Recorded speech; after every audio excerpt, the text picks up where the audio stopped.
Welcome to day 2 of our series, where we deep dive into the daily activities of a senior project manager and how they align with the CEO's expectations.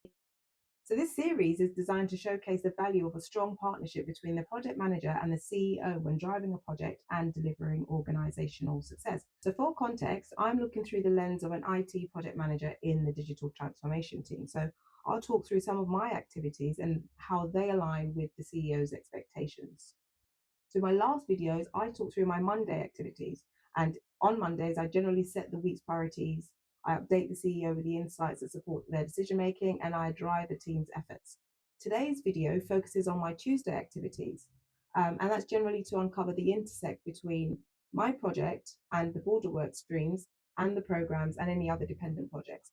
And we do that so that we can understand how the connections affect the overall project delivery plan and strategic decision. So, in order to understand these connections and how they all affect the overall project delivery plan and the strategic decision, I do three key things. I chair a review call where all the projects are depicted on a Kanban board by their position, in the SDLC. So on that call, I ask each work lead or other project manager to provide a high-level update on the project health, and that project health is indicated by a RAG status, that's red, amber, green. On these calls, I'm interested to know a few things. I want to know about the scope of the work that we're currently working on, any identified risks, any issues, any mitigation efforts, and generally the impact on that particular work stream schedule or the project schedule. I ask questions, I ask others to share insights on dependencies, their observations that might affect cross-team progress, etc.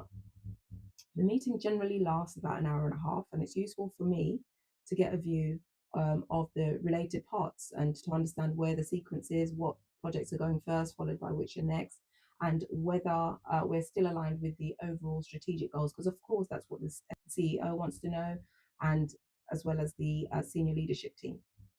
My next key activity for a Tuesday is to get a bit more detail on the next software releases or the next project launches / go live, so that I know so that I can identify if there are any misalignments or resource conflicts, and then we can make sure that we're able to deliver the project seamlessly and at the expected time.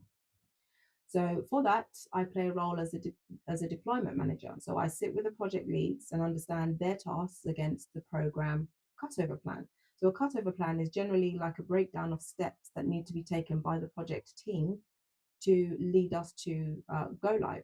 So together in that call, we review the cutover plan line by line. I ask questions about what they're working on, how long they estimate their work will take, and then I'll adjust the estimated timelines on the project schedule. And then we confirm any issues or expected dates from any external vendors that we're working with, and generally understand also what communication needs to go out, whether internally and externally, to communicate that we are preparing to go live, so that we know, so that the end users know what's next, essentially.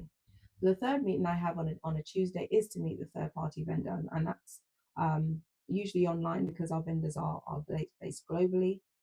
My projects are predominantly software implementation and integration projects, so we're integrating third-party applications with internal operational systems.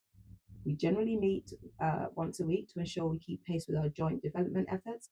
And during those meetings, I try to understand what their schedule looks like, communicate what our schedule looks like, and then just try and pull together a consolidated view so that I can have a bigger picture of our timelines for the entire project. Tuesday is a good time for me to meet with third-party vendors because it's usually early enough to discuss any issues, and it's also gives us enough time to have follow-up calls in the week to answer any questions, share feedback, raise issues, concerns, etc. So our calls generally about 30 minutes. It can be more if needed. So at the end of the day on a Tuesday, I have a clear view of the projects that we're working on and their RAG status. I have a consolidated view of the vendor schedule and the project schedule, and we also know which projects are due to go live and what resources are available to support that timely deployment towards go live.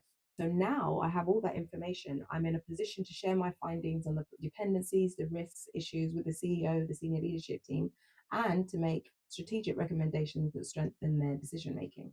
So that's my Tuesday. I hope you picked up some nuggets of useful information. And if you did, please subscribe now for some more insights and share your thoughts in the comments. In my next video, I'll talk through my midweek I call it my midweek matters, my Wednesday wins. It's about course correcting, communicating the challenges and mitigation strategies to the CEO or the senior leadership. I look forward to seeing you there.